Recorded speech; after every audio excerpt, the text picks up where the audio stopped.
So hello and welcome students, आप लोगों का स्वागत है फिर से मेरे चैनल हिस्ट्री बाय सिमरन मटलानी में, जहाँ पे हम शुरू कर चुके हैं महाराष्ट्र एसएससी बोर्ड क्लास 10 का सिलेबस। जैसा कि आप लोग जानते हैं, मैं हिस्ट्री और पॉलिटिकल साइंस का सिलेबस कवर करती हूँ। एंड सो फार हम लोग ने चैप्टर 1 से चैप्टर 6 हिस्ट्री का कंप्लीट किया है।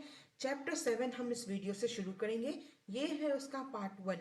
ओके, आई नो मैंने जो लास्ट वीडियो डाला था उसको करीबन 10 दिन हो गए हैं कि और मैंने कुछ भी अपडेट नहीं दिया है, उसके लिए आई एम सॉरी। दशहरा था, आई थॉट कि आप सब लोग भी बिजी होंगे अपने फेस्टिवल्स में, मैं भी थोड़ा बिजी थी इसलिए नहीं ला पाई। बट अभी मेरा टारगेट है कि मैं आने वाले एक महीने में जो भी आपका पेंडिंग सिलेबस है, चैप्टर 7, 8 और 9 हिस्ट्री का, चैप्टर 4 और चैप्टर 5 आपके पॉलिटिकल साइंस का, दोनों ही मैं आपके आने वाले एक महीने के अंदर अंदर खत्म करूंगी। अब उसका एक रीजन है, वो मैं आपको तब बताऊंगी जब आपका पूरा सिलेबस कंप्लीट हो जाएगा। तो शुरू करते हैं। चैनल को सब्सक्राइब करिएगा। मेरे चैनल का नाम है हिस्ट्री बाय सिमरन मटलानी। आप मेरे चैनल पे जाके ये आपको प्लेलिस्ट मिल जाएगी। डिस्क्रिप्शन बॉक्स में इसका लिंक दे दूंगी, इस पे आपको हिस्ट्री के लेक्चर्स मिल जाएंगे। टेलीग्राम चैनल ज्वाइन करिएगा। टेलीग्राम चैनल पे आपको मिलेंगे सारे पीडीएफ, जैसे यहाँ पे आपको पीडीएफ मैंने भेजा है ना, ये सारे पीडीएफ मिलेंगे। कौन से? ये वाले, जैसे मैं आपको पढ़ाती हूँ ना यूजुअली, ये वाले पीडीएफ आपको मिल जाएंगे टेलीग्राम पे। सो चैप्टर नंबर 7 शुरू करते हैं। चैप्टर का नाम है स्पोर्ट्स एंड हिस्ट्री, इतिहास खेल कूद का, स्पोर्ट्स का। 7 पॉइंटर्स हैं आपके इस चैप्टर में। इंपॉर्टेंस ऑफ स्पोर्ट्स, स्पोर्ट्स क्यों खेलना इंपॉर्टेंट है, क्या टाइप्स हैं, क्या ग्लोबलाइजेशन का इम्पैक्ट है, क्या गेम्स के मटेरियल होते हैं, क्या टॉयज की हिस्ट्री है, और लिटरेचर और मूवी, साहित्य और मूवीज में स्पोर्ट्स को कैसे दिखाया गया है। लास्ट में आपका एक कॉमन टॉपिक रहता है कि स्पोर्ट्स में आपको क्या प्रोफेशनल अपॉर्चुनिटीज मिल सकती हैं। तो शुरू करते हैं चैप्टर से। Sports combine entertainment and physical exercise. Sports entertainment, मनोरंजन भी हो सकता है और एक्सरसाइज भी हो सकती है। कैसे होता है ये? अगर आप टीवी के सामने बैठ के स्पोर्ट्स देखते हो, मैच देखते हो, फुटबॉल का, क्रिकेट का मैच देखना पसंद करते हो, तो वो आपका मनोरंजन है। लेकिन अगर आप खेल के मैदान में उतर के खुद प्लेग्राउंड में अपने दोस्तों के साथ जाके फुटबॉल, बास्केटबॉल, क्रिकेट या कोई भी गेम खेलते हो, तो वहां पे आपकी फिजिकल एक्सरसाइज, आपकी शारीरिक कसरत हो जाती है। कि तो स्पोर्ट्स दोनों है, एंटरटेनमेंट भी है, एक्सरसाइज भी है। To play is a natural human instinct. इंसान के अपने इंस्टिंक्ट होते हैं, और हमारा जो खेल कूद का हो जज्बात होता है ना, जो खेलने की हमारी इच्छा होती है ना, वो हमारे अंदर नेचुरली एग्जिस्ट करती है। Hence the history of sports begin with the origin of Mankind. तो देखो, जब से इंसान का इतिहास शुरू हुआ है, जब से मैनकाइंड का ओरिजिन, मतलब जहाँ से इंसान का इतिहास शुरू होता है, जहाँ से इंसान शुरू होते हैं ना, वहीं से स्पोर्ट्स भी शुरू हो गए थे। तो स्पोर्ट्स का इतिहास उतना ही पुराना है जितना इंसान का इतिहास है। Various games have been played since the beginning of civilisation. Civilisation मतलब क्या? सभ्य बनकर लोगों ने जब से रहना शुरू किया। पहले तो हंटर गैदरर्स थे, भटकते थे अलग अलग जगहों पे, जहाँ खाना मिल जाए, जहाँ जानवर मार के खा सकें, वहां पे भटकते थे।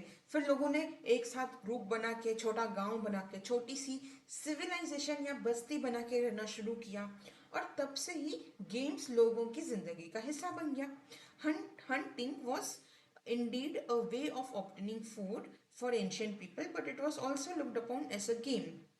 शिकार करना, हंट करना, पहले लोगों के लिए खाना हासिल करने का एक जरिया था।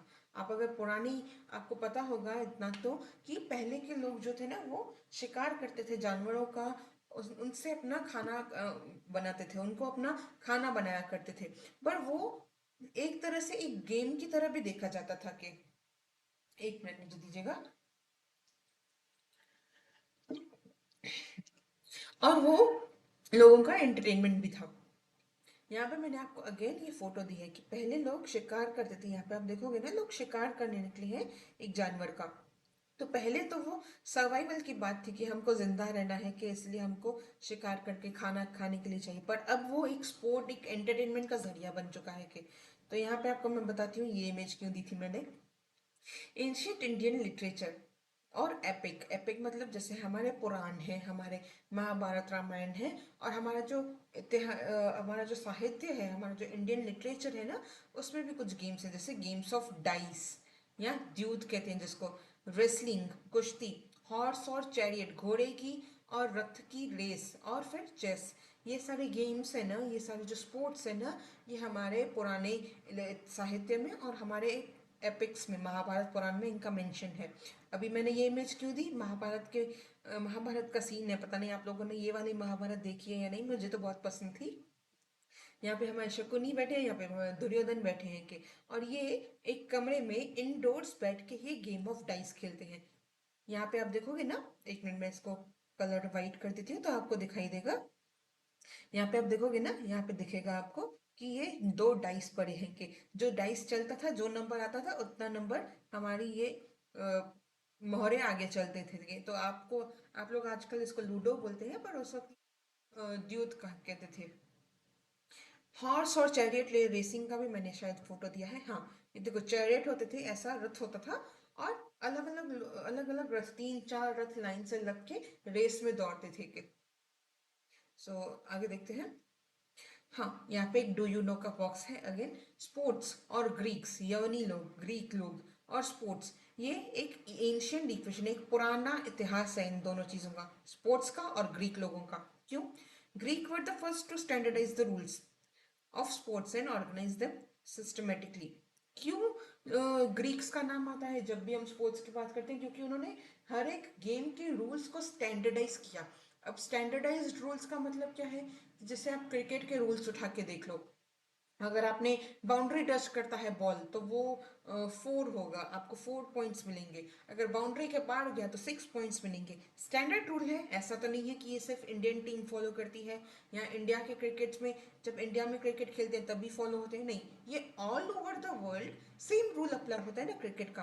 तो ये रूल स्टैंडर्डाइज्ड है, पूरी दुनिया में सेम लागू होता है, और ये करने वाले ग्रीक्स थे। कई सारे गेम्स, कई सारे स्पोर्ट्स के रूल्स को स्टैंडर्डाइज करने वाले, और उनको ऑर्गेनाइज करना सिस्टमेटिकली। जैसे ओलंपिक्स हर 4 साल होते हैं, ये इन्होंने ही शुरू किया था ओलंपिक्स। कौन से स्पोर्ट्स कंपटीशन होते थे उस वक्त? डिस्कस थ्रो, एक प्लेट की तरफ फेंकना, एक प्लेट होती है ना जिसको फेंको दूर तक, जितना दूर गई उतने आपको पॉइंट्स उस हिसाब से। हॉर्स, घोड़े और रथ की रेस मैंने आपको बताया। रेसलिंग, यहाँ पे इमेज बनी हुई है। बॉक्सिंग, मैरी कॉम सबसे फेमस नाम आता है कि बॉक्सिंग का। Ancient events of Olympic competition use to be held in Olympia. अब ये ओलंपिक्स का नाम आया कहाँ से? हम लोग कहते हैं ना कि ओलंपिक में गोल्ड मेडल जीतना है, कि ओलंपिक नाम कहाँ से आया बेटा? यहाँ से आया, एंशियंट ग्रीक सिटी, ग्रीक में, ग्रीस का एक शहर है ओलंपिया, वहां पे ये ओलंपिक कंपटीशन होते थे, जो एंशियंट टाइम, मतलब एंशियंट टाइम समझ लो 3-4 हज़ार साल पहले होते थे और आज भी हो रहे हैं। To be able to participate in Olympics and to be a winner is supposed to be a great honor। हम आज भी कहते हैं कि भाई देखो, इंडिया के लिए ओलंपिक मेडल लेके आया, बड़े सम्मान की बात होती है। फिर आता है हमारा 7.1, सबसे पहला टॉपिक, इंपॉर्टेंस ऑफ स्पोर्ट्स। अच्छा, यहाँ पे एक और डू यू नो है। There are number of training centres for wrestling and other sports. ये सारे आपके लिस्ट दिए हुए हैं कि कौन सी जगहों पे, एक वडोदरा में है, पटियाला में है, गांधीनगर में है, कोल्हापुर, अमरावती और पुणे में है। ये क्या है? जहाँ पर रेसलिंग के लिए और कुछ और स्पोर्ट्स के लिए ना ट्रेनिंग कराई जाती है, कि आप यहाँ पे जाकर के सीख सकते हो, प्रैक्टिस कर सकते हो। इंपॉर्टेंस क्या है स्पोर्ट्स की? To play games is very important for us. Important है कैसे? To enable us to overcome suffering and worries. हम परेशान हैं, थके हुए हैं, दोस्तों के साथ गए, क्रिकेट खेल के आए, बड़ा अच्छा लगा। Games help us relax and refresh our minds. वही सेम बात है, थक गए थे, दिमाग ताज़ा हो गया। अभी मैं स्कूल से वापस आए, होमवर्क नहीं हो रहा है, असाइनमेंट पूरा नहीं हो रहा है, प्रोजेक्ट नहीं बनाया जा रहा, चलो चल के दोस्तों के साथ क्रिकेट खेल के आते हैं, बाद में आके देखेंगे। फिर दिमाग चलने लगता है, अचानक से माइंड रिफ्रेश हो जाता है।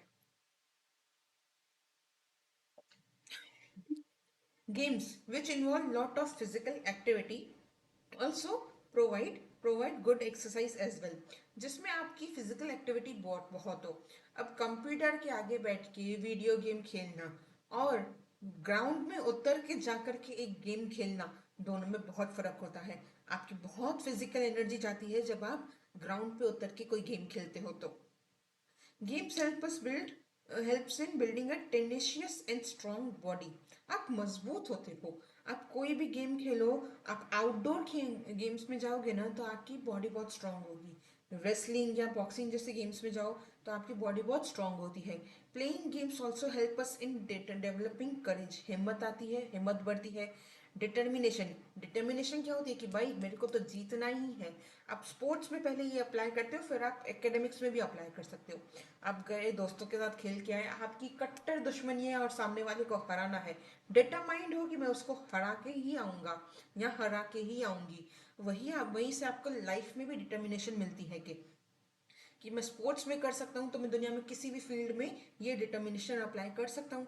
स्पोर्ट्समैनशिप, आप टीम में काम करना सीखते हो। आपकी पूरी टीम होती है ना, क्रिकेट की 11 लोगों की टीम है, आपकी टीम में काम करना सीख लेते हो। Games needing collective participation help us develop a sense of cooperation.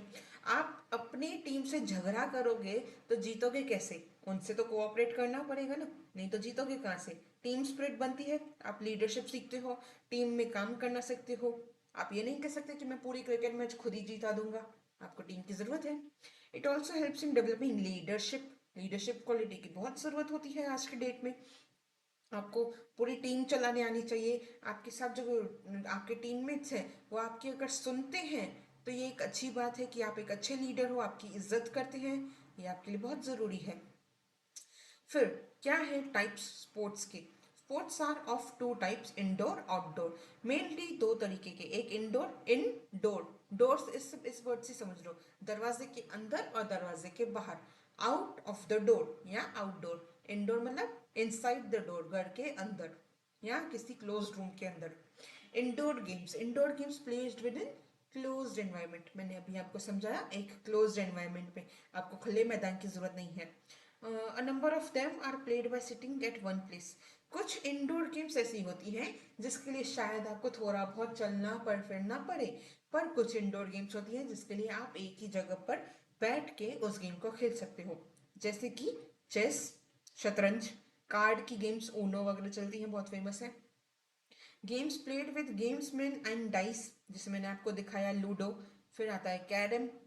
The games game known by various name the game known by various names as कच्चकवद्य या चौखा बारा, या जिसको इंडियन लूडो भी कहते हैं, ये इंडियंस में बहुत फेमस है। The game known as Sagargot, played with a bunch of seed या stone, is usually played by girls. ये सगरकोट मैंने आपको दिखाया, ये ना एक बीज है, ये हरे रंग के, अगर आप देखोगे ना यहाँ पे पॉइंट दिखेगा, ये एक्चुअली ना बीज हैं इनके। तो कभी कभी बीज से, कभी कभी छोटे पत्थरों से खेलते हैं। अभी आपको एक इंटरेस्टिंग बात दिखाऊं, यही गेम ना स्क्विड गेम में भी खेली गई थी। याद है ये बंदा आपको जिसने ये गेम खेली थी स्क्विड गेम में? तो ये वही गेम है सगरकोट। गोंगी बोला था उन्होंने इसमें, आई थिंक इसको गोंगी कहते हैं कि। There is another name known as Batukali playing house which is usually played by girls. क्या होता है ये? इसमें अक्सर फैमिली मेंबर्स भी पार्टिसिपेट करते हैं कि बटुकली, ये देखो, ये ब्रास के ना बर्तन है, ये मिनिएचर बर्तन है, ये असल किचन में यूज होने वाले बर्तन नहीं है, ये एक मिनिएचर सेट है। आजकल तो प्लास्टिक के हमें मिलते हैं, किचन सेट मिलता है, डॉक्टर का सेट मिलता है, कि ये सब गेम्स खेलने के लिए जो यूजुअली लड़कियों में फेमस होते हैं, कुछ कभी कभी फैमिली मेंबर्स को भी इन्वॉल्व करते हैं। इसको OG, the original house game, miniature kitchen set है, ब्रास का बना होता है कि। फिर ये एक पॉपुलर गेम है मॉक वेडिंग। ये तो बहुत होता था पिछले पिछले टाइम में, इनफैक्ट मेरी मॉम बहुत सारी स्टोरीज बता चुकी हैं कि एक फैमिली में होता था कि लड़की के पास गुड़िया है, फीमेल डॉल है, लड़की डॉल है के, और उसी, समझ लो उसी गली में किसी लड़के के पास वो मेल डॉल या गुड्डा है के। तो अक्सर फैमिलीज मिलकर ना, पूरी वो कॉलोनी या पूरी फैमिलीज मिलकर वो पूरा बारात वारात निकालते थे, पूरी साज सजावट करते थे और गुड्डा और गुड्डी की शादी कराते थे। तो ये एक ऐसी गेम थी जो सिर्फ बच्चों तक लिमिटेड नहीं हुआ करती थी।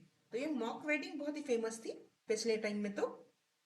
और प्लस ये इंडोर गेम में जाती है, ये यहाँ पे भी लिखा हुआ है आपको कि मॉक वेडिंग एक ऐसी गेम है, गर्ल डॉल और बॉय डॉल दोनों की शादी करवाना, एक मॉक वेडिंग करवाना। It is an occasion of family celebration, मैंने कहा ना, पूरी फैमिली सेलिब्रेट करती थी, जिसके घर से गुड्डा आएगा, जिसके घर से गुड्डी आएगी, दोनों मिलके सेलिब्रेट करते थे। मोस्टली बच्चों को खुश करने का भी एक अच्छा तरीका था, एंटरटेनमेंट का एक बढ़िया तरीका था। The outdoor games can be categorised into two. अब देखो, ये तो हमारी हो गई इंडोर गेम्स। आउटडोर गेम्स कौन सी हैं? आउटडोर गेम्स भी दो तरीके की हैं, इंडियन और इंटरनेशनल।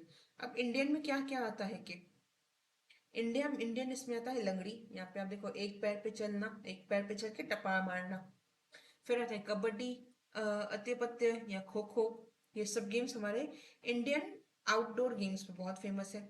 इंडियन इंडोर गेम्स में भी मैंने आपको बताया, सगरगोट, बटुकली, जिसको यहाँ कच्चवद्य या चौखा बारा, ये सब इंडियन इंडोर में फेमस है। चेस, कार्ड, कैरम, ये इंटरनेशनली बहुत फेमस है के। फिर आउटडोर में इंडियन स्पोर्ट्स कौन से फेमस है ये मैंने आपको बताया।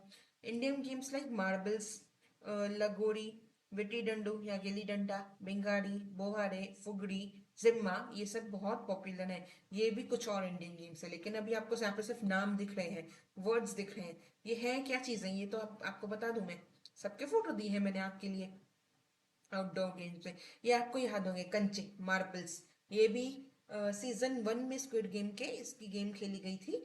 और एक बहुत ही प्यारा कैरेक्टर था जो जिसको सबको दुख हुआ कि भाई वो मर गया इसमें। नाम याद होगा तो आप मुझे कमेंट्स में बताइएगा। ये मार्बल्स, ये गेम हो गई आउटडोर। फिर ये है लगोरी। यहाँ पे पत्थरों का ऐसे पहाड़ बना है और एक छोटा सा एक पत्थर फेंक के ये सारा गिराना है कि। ऐसी भी मुझे याद है, ये स्क्विड गेम में भी ऐसी एक गेम खेली गई थी सीजन 2 में, आई थिंक। तो इसको लगोरी कहते हैं। ये रहा विट्टी डंडा या गिल्ली डंडा या विट्टी डंडू कहते हैं। छोटा सा ऐसा बॉल के जैसा पीस है, बट बॉल नहीं है, लंबा सा है उससे। और एक लंबा सा डंडा है कि ये ऐसे खेलते हैं कि फेंक के। फिर ये है स्पिनिंग टॉप, जिसको कहते हैं भिंगाड़ी या बोवाड़े। यहाँ पे इसको पूरी रस्सी को इधर बांध के इधर घुमा के फिर उसको फेंकना। ये भी स्क्विड गेम में खेली गई थी, याद होगा आप लोगों को। अगर आप लोगों ने स्क्विड गेम देखा है तो आपके लिए शायद ये चैप्टर बहुत इजी है। फुगड़ी, ये बहुत फेमस है, इंडियन गर्ल्स में बहुत फेमस है, लड़कियों में खास करके फुगड़ी खेलना। आप पता नहीं, अभी तो आजकल मैं किसी को देखती ही नहीं हूँ कि कोई फुगड़ी खेलता हो, पर हम लोग तो बहुत खेलते थे अपने स्कूल में। फिर रोइंग रेस है, बोट्स चलाने की। अच्छा चलो, आपको अभी यहाँ पे आया नहीं है ना। International games include badminton. अब इंडियन तो मैंने आपको बता दी, ये सारी गेम्स इंडिया में आउटडोर गेम्स के तौर पे बहुत फेमस है। ये स्पिनिंग टॉप फेंकना या लंगड़ी खेलना या कबड्डी खेलना, ये सब इंडिया में बहुत फेमस है। खेलना। इंटरनेशनल में हो गया, बैडमिंटन हो गया, टेबल टेनिस हो गया, हॉकी है, फुटबॉल है, गोल्फ है। पूरी दुनिया में फेमस है कि ये चीजें। उसके अलावा रनिंग रेस, रेस लगाना दुनिया भर में फेमस है कि।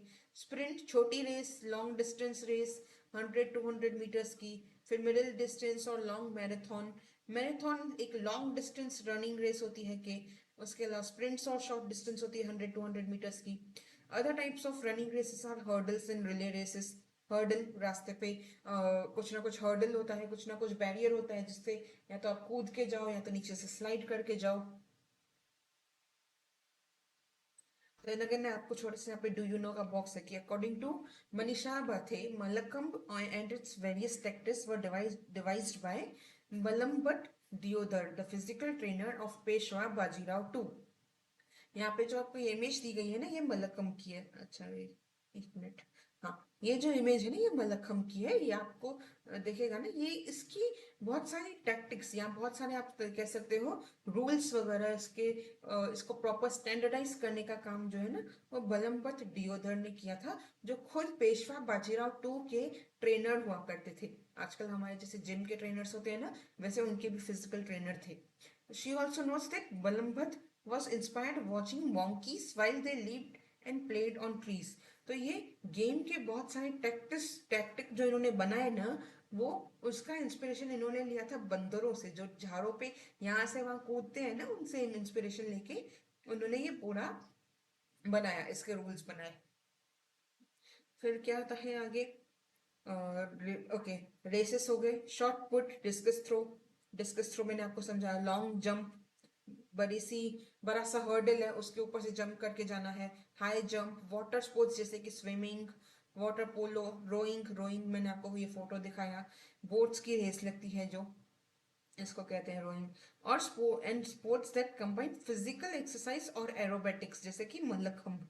मल्लखंभ एक ऐसा स्पोर्ट है, ऐसी गेम है जिसमें आपकी फिजिकल एनर्जी भी जाती है और वो एक एक्रोबैट भी है कि आपको बैलेंस की बहुत जरूरत पड़ती है उसमें। रोप मलखम्ब है उसके अलावा। ये तो ये भी है, रोप पे भी मलखम्ब परफॉर्म होता है कि। जिम्नास्टिक्स है कि are all included in outdoor sports based on physical skills. ये सब ना आउटडोर में आते हैं कि इन सबको आप अपने छोटे से रूम में बैठ करके कभी परफॉर्म नहीं कर सकते। इसके लिए बहुत बड़ा मैदान, खुला मैदान हो तो ही बेहतर है। आप छोटे से रूम में तो रेस नहीं लगा सकते हो कभी।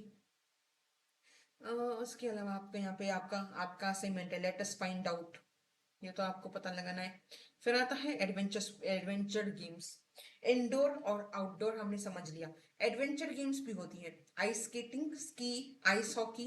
ये पॉपुलर गेम्स है जिसमें बैलेंस की जरूरत होती है। फिर दूसरे क्या है, rock climbing, gliding, auto racing, cars और बाइक्स। सबके फोटोज हैं। Adventure sports, ice skating, skating करना बट आइस पे। फिर hockey, again hockey in general मैदान पे भी खेली जाती है, ये एक हॉकी बर्फ पे भी खेली जाती है। फिर स्कीइंग है, बड़े से पहाड़ से ऊपर से नीचे खिसक के आना, किसी को इंटरेस्ट हो तो बताना। पैराग्लाइडिंग करना, ये भी एक एडवेंचर स्पोर्ट्स है। रॉक क्लाइंबिंग है, बड़ा सा पहाड़ चढ़ना। और ऑटो, कार या बाइक की रेसिंग जो होती है उसको कहते हैं। ये सब एडवेंचर स्पोर्ट्स में आते हैं कि। फिर आता है स्पोर्ट्स कंपटीशन। अलग अलग स्पोर्ट्स के अलग अलग कॉम्पिटिशन्स होते हैं कि जो कि दुनिया भर में एक वर्ल्ड वाइड फिनोमेना, मतलब दुनिया भर में फेमस है, दुनिया भर में मशहूर है। स्पोर्ट्स कॉम्पिटिशन्स जैसे कि ओलंपिक्स हो गया, एशियन गेम्स, एशियाड जिसको कहते हैं, एशियन गेम्स को एशियाड भी कहते हैं कि। पैरा ओलंपिक यानी कि जो फिजिकली डिसेबल्ड लोग हैं उनके लिए एक स्पेशल ओलंपिक्स, जिनकी कोई ना कोई फिजिकल डिसेबिलिटी है। कभी किसी के पैर का प्रॉब्लम होता है, कभी हाथों का होता है, कभी आईसाइट का प्रॉब्लम होता है कि तो वो एक जनरली ओलंपिक्स में पार्टिसिपेट नहीं कर सकते। जो लोग समझ लो बराबर फिजिकली फिट हैं और वहीं पे कोई फिजिकली डिसेबल्ड है, क्या उन दोनों के बीच में कंपटीशन इक्वल रहेगा? क्या नहीं। इसीलिए ओलंपिक्स से अलग करके पैरालंपिक शुरू किया गया था उन लोगों के लिए जो डिसेबल्ड हैं। फिर क्रिकेट वर्ल्ड कप्स होते हैं, ये सब रेगुलर बेसिस पे एक तय समय के बाद ऑर्गेनाइज होते हैं। जैसे ओलंपिक्स है, 4 साल में एक बार होता है। Also international sports for many other sports, international competition for many other sports like hockey, wrestling, chess are organise on a grand scale. आजकल चेस में बड़ा फेमस नाम चल रहे हैं गुकेश, जो कि जिन्होंने इंडिया के लिए बहुत बार जीता है इंडिया से। इंडिया में हॉकी, क्रिकेट, ये दो चीजें सबसे फेमस है। हॉकी को नेशनल गेम भी कहते हैं इंडिया का। जैसे हमारे देश का नेशनल एंथम है और हमारे देश का नेशनल फ्लैग है ना, वैसे ही हमारे देश का नेशनल गेम भी है हॉकी। इन सब के कंपटीशन ना इंडिया में लोकल लेवल में, आपके स्कूल में भी होंगे, आपके डिस्ट्रिक्ट में भी होंगे, आपके स्टेट में भी होंगे, आपके देश में भी होंगे और देश के बाहर इंटरनेशनल लेवल पे भी होते हैं। Sports persons who perform well in national and international competitions have good career prospects. जो स्पोर्ट्समैन नेशनल लेवल पे अच्छा खेलते हैं, इंटरनेशनल लेवल पे अच्छा खेलते हैं, हम उनके लिए कह सकते हैं ना कि भाई इनका करियर बहुत अच्छा है, इनके पास अच्छी करियर अपॉर्चुनिटी है। फिर एक बात आती है, मेजर ध्यानचंद एक एक्सपर्ट हॉकी प्लेयर थे। 1928, 32 और 36 में तो ये कैप्टन थे हॉकी टीम के और इन्होंने ओलंपिक्स में जीता था। 1936 में जो ओलंपिक्स हुए थे ना, वो जर्मनी के शहर बर्लिन में हुए थे और वहां पे भी इन्होंने गोल्ड मेडल जीता था एज कैप्टन। तो कहते हैं इनको विजिट ऑफ हॉकी भी कहते हैं। और 1956 में इनको पद्म भूषण भी अवार्ड हुआ था। अब इनकी एक इंटरेस्टिंग बात मुझे पता चली, मैंने सोचा आप लोगों से शेयर कर दूं कि जर्मन लीडर जो डिक्टेटर थे एडोल्फ हिटलर, आप सबने उनका नाम सुना होगा, एडोल्फ हिटलर।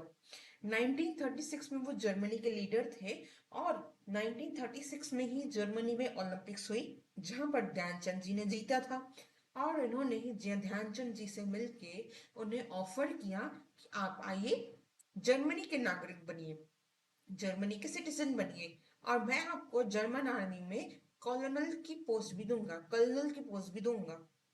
ये ऑफर मिला था मेजर ध्यानचंद जी को, जिसको उन्होंने रिफ्यूज कर दिया, मना कर दिया, भाई मुझे नहीं बनना। ये रिपोर्ट है, असल सच है नहीं है पता नहीं, हो सकता है हो सकता है कि, क्योंकि अगर आप बहुत अच्छे स्पोर्ट्समैन हो तो बड़े लोग आपकी कदर करते हैं, आपके अंदर जो स्पोर्ट्समैनशिप है, आपके अंदर जो लीडरशिप है, उसकी कदर करते हैं लोग।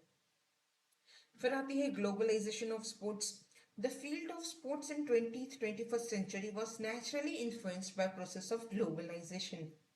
अब प्रोसेस ऑफ ग्लोबलाइजेशन, ग्लोबलाइजेशन की प्रक्रिया जिसमें हमने अपनी इकोनॉमी को ओपन किया, हमने अपने मार्केट को ओपन किया, हम इंडिया से बाहर सामान बेचते हैं, बाहर के देशों से सामान हमारे यहाँ आता है, हम चाहें तो दूसरे देशों में अपना पैसा निवेश कर सकते हैं, दूसरे देश वाले चाहें तो इंडिया में अपना पैसा निवेश कर सकते हैं। इस पूरे ग्लोबलाइजेशन की प्रोसेस में, प्रक्रिया में, कि भाई हम अपने देश के बॉर्डर्स को ओपन करें दूसरे देशों के लिए, एक दुनिया पूरी एक ग्लोबल विलेज बन जाए, इस प्रोसेस में चलते हुए स्पोर्ट्स भी नेचुरली ग्लोबलाइज हो गया। कैसे? इंटरनेशनल मैचेस होती है ना, इंडिया ऑस्ट्रेलिया की मैच हुई, इंडिया साउथ अफ्रीका की क्रिकेट मैच हुई। अब चाहे इंडिया ऑस्ट्रेलिया की मैच चल रही हो, लेकिन फिर भी साउथ अफ्रीका में चाहे तो लोग वो मैच बैठ के देख सकते हैं। जरूरी नहीं है कि सिर्फ इंडिया और ऑस्ट्रेलिया में जो लोग हैं वही देखेंगे, लोग अमेरिका अफ्रीका में भी बैठ के ये मैचेस देखते हैं। कि वैसे ही फुटबॉल, लॉन टेनिस वगैरह की कॉम्पिटिशन्स जो होते हैं वो आप दुनिया में कहीं पर भी देख सकते हो। अब जैसे रोनाल्डो की मैचेस इंडिया में भी बहुत सारे लोग देखते हैं, रोनाल्डो के फैन इंडिया में भी बहुत सारे लोग हैं, आप में से भी बहुत सारे होंगे। अगर आप में से कोई फैन है तो नीचे कमेंट्स में लिख दीजिएगा रोनाल्डो फैन। फिर जो कंट्रीज पार्टिसिपेट भी नहीं करती, अब वहां पे मैच हो रहा है रोनाल्डो का, और उनके सामने आई थिंक मुझे नाम नहीं आता रहा, बट अब इंडिया ने उसमें पार्टिसिपेट भी नहीं किया है, इंडियन टीम रोनाल्डो से खेल भी नहीं रही है, फिर भी इंडिया में बैठ के लोग रोनाल्डो से मैच देखते हैं। तो जो नॉन पार्टिसिपेंट है वहां के भी नागरिक बैठ के ये मैचेस एंजॉय कर सकते हैं। वर्ल्ड कप मैचेस यहाँ पे एग्जांपल के लिए दिया है, world cup match, winning match जो इंडियन क्रिकेटर्स खेल रहे हैं, कि वो क्रिकेट के फैन दुनिया भर में जो होंगे ना, सब बैठ के देखेंगे कि इंडिया ऑस्ट्रेलिया का मैच चल रहा है, इंडिया साउथ अफ्रीका का मैच चल रहा है। Sports fans scattered all over the world have significantly affected the entire structure of sports economy. Fans watch these matches for entertainment. Industrial and commercial companies look at it as a good opportunity to advertise their wear. आप लोगों ने देखा होगा बहुत सारे brands के नाम cricket की जर्सी पे और क्रिकेट पिच के आसपास बहुत सारे स्क्रीन्स चलती रहती हैं अलग अलग चीज़ों के एडवर्टाइजमेंट के लिए। इसीलिए चलती हैं क्योंकि वो मैच जो है ना दुनिया भर में टेलीकास्ट हो रही है, पूरी दुनिया में लोग बैठ के वो मैच देख रहे हैं। तो वो एक अच्छी अपॉर्चुनिटी है, एक अच्छा मौका है खुद को एडवर्टाइज करने का। आप टीम्स को स्पॉन्सर कर सकते हो, आप स्पॉन्सर करोगे तो वो आपके ब्रांड का लोगो लगा के जर्सी पे एडवर्टाइज करते हैं, एंडोर्स करते हैं कि retired sportsmen also have opportunity to participate as commentators. सबसे बढ़िया कमेंटेटर्स का नाम मुझे जिसका नाम आता है, पहला नाम आता है मेरे दिमाग में, वो है हमारे सिद्धू पाजी, जिनकी कमेंट्री बहुत फेमस है क्रिकेट में। तो रिटायर्ड है, रिटायर्ड स्पोर्ट्समैन है, रिटायर्ड इंडियन क्रिकेटर है, लेकिन उनके पास भी मौका है कमेंटेटर के तौर पे। फिर games, game material, toys, game, the means and equipments for entertainment and education of children are called toys. खिलौने क्या होते हैं? वो जरिया, वो चीजें, वो इक्विपमेंट, वो एक तरीके की मशीनरी जिसका इस्तेमाल करके आप बच्चों का मनोरंजन भी कर सकते हो और उन्हें कुछ सिखा भी सकते हो। आपने देखा होगा कि कई बार पेरेंट्स करते हैं स्पोर्ट, दो डॉल्स को लेके दिखाएंगे कि भाई ये डॉल ना इस डॉल से बुरी तरीके से बात कर रही है, एक डॉल है दूसरी डॉल से बुरी तरीके से बात करती है, तो ये ऐसा इसका इफेक्ट होता है कि उसकी मम्मी आके उसको डांटती है। एक तरीके से लोग क्या करते हैं ना, टॉयज का इस्तेमाल करते हैं बच्चों को सही गलत सिखाने के लिए, कुछ ना कुछ अच्छा बुरा सिखाने के लिए। तो वो एक एंटरटेनमेंट भी है कि बच्चा अपने हिसाब से खेलता है तो वो भी एंटरटेनमेंट उसके लिए है। जब एज अ पेरेंट आप दो टॉयज को लेके आप उनको कुछ सिखाने की कोशिश करो तो वो एक एजुकेशन भी है। क्ले के बने हुए, मिट्टी के बने हुए, क्ले के बने हुए खिलौने ना पुराने आर्कियोलॉजिकल एक्सकवेशंस में मिलते हैं। हड़प्पा में, मोहनजोदाड़ो में बहुत सारे टॉयज जैसे कि चैरियट, रथ, छोटा सा रथ खेलने का, ये मिला है हड़प्पा में। फिर ये टॉयज या तो हाथ से बनाए जाते थे या तो ढांचे का, मोल्ड मतलब ढांचा। जैसे मैंने आपको आई थिंक कुछ वीडियोस में पहले दिखाया था कि गोल्ड को मेल्ट करके अगर आप ढांचे में डालो तो उसकी शेप पकड़ लेता है, वही होता है ढांचा। या आप उसमें डालो उसकी शेप पकड़ लेगा, या तो फिर आप हाथ से बना दो ये toys. Dolls are mentioned in ancient Indian literature. India के पुराने साहित्य में, लिटरेचर में डॉल्स का, गुड़िया का, गुड्डों का मेंशन है। एक संस्कृत प्ले है, संस्कृत में लिखा हुआ एक प्ले है जिसका नाम है मिर्च कटिका, जिसको लिखा था शूद्रक ने। इस प्ले का नाम जो है ना, मिर्च कटिका, कटिका, इस प्ले का नाम, इस वर्ड का ही मतलब है क्ले काट। अब आप चाहे ना गूगल पे जाकर के सर्च कर लेना, देखो मिर्च कटिका मैंने सर्च किया है, क्या नाम आया है इंग्लिश में, द लिटिल क्ले काट। एक छोटी सी क्ले की काट। काट क्या होती है, जिसपे गाय को बांध के पीछे नहीं लोग बैठ के आते जाते हैं, कि काट का यूज करते हैं ट्रांसपोर्ट के लिए, तो वो काट, क्ले की काट। तो छोटी सी क्ले की काट, वो खिलौना है, बच्चों का खिलौना हुआ करता था पहले। तो ये प्ले का नाम ही है वही छोटा सा काट। कथा सरिता सागर, एक और डू यू नो छोटा सा बॉक्स है। एक बहुत ही इंटरेस्टिंग डिस्क्रिप्शन देता है टॉय का, जिसमें कहता है कि फ्लाइंग डॉल है, जिसपे कुछ की है कि अगर वो प्रेस करो ना तो वो डॉल कभी कभी फ्लाई कर सकती है, वो चाहे तो डांस कर सकती है, वो चाहे तो आवाज भी निकाल सकती है, म्यूजिक भी निकाल निकाल सकता है उसमें से। आजकल तो ऐसी डॉल्स बहुत मिल जाती हैं कि। तो इंडिया में रीजनली डॉल्स का ट्रेडिशन रहता है। जैसे कठपुतली के बारे में मैंने आपको बताया था आपके चैप्टर नंबर 6 में ही, आई थिंक वीडियो में ही रहेगा, कहाँ गया इसमें, देखो इसके मैंने आपको थंबनेल भी दिया है यहाँ पे। कठपुतली है, राजस्थान में बहुत फेमस है कि कठपुतलियां, तो उनका ट्रेडिशनल स्टाइल है डॉल कठपुतली का। महाराष्ट्र का अपना स्टाइल है जिसको कहते हैं थपकी। महाराष्ट्र में जिस स्टाइल की डॉल्स बनती है ना उनको कहते हैं थपकी। और भी दूसरे रीजन्स में बनती हैं जो डॉल्स, किस तरीके की होती है आप लोगों को पता लगाना है, क्या कहते हैं इनको, कैसे बनती हैं। अभी क्या बचा, टॉयज एंड हिस्ट्री बचा, उसके बाद लिटरेचर एंड मूवीज है स्पोर्ट्स पे, और फिर स्पोर्ट्स में हमारी क्या प्रोफेशनल अपॉर्चुनिटी, क्या करियर अपॉर्चुनिटी है, थोड़ा सा ही पार्ट बचा है। अगले वीडियो में करते हैं, आधे घंटे के ऊपर हो चुका है कि। आप लोगों को क्या करना है, टेलीग्राम चैनल ज्वाइन करना है कि। क्यों टेलीग्राम चैनल ज्वाइन करना है, आपको उसी पे मिलेंगे ये पूरा पीडीएफ, आप लोगों को कब काम आएगा, आपके रिवीजन के टाइम पे। मिलते हैं अगले वीडियो में। चैनल पर सब्सक्राइब करके जाइए, टेलीग्राम चैनल को ज्वाइन करके जाइए, इंस्टाग्राम पे भी मुझे फॉलो कर सकते हो, आईडी मैं आपको डिस्क्रिप्शन में दे दूंगी। अपना ध्यान रखिएगा और बने रहिएगा चैनल के साथ। Take care, bye bye.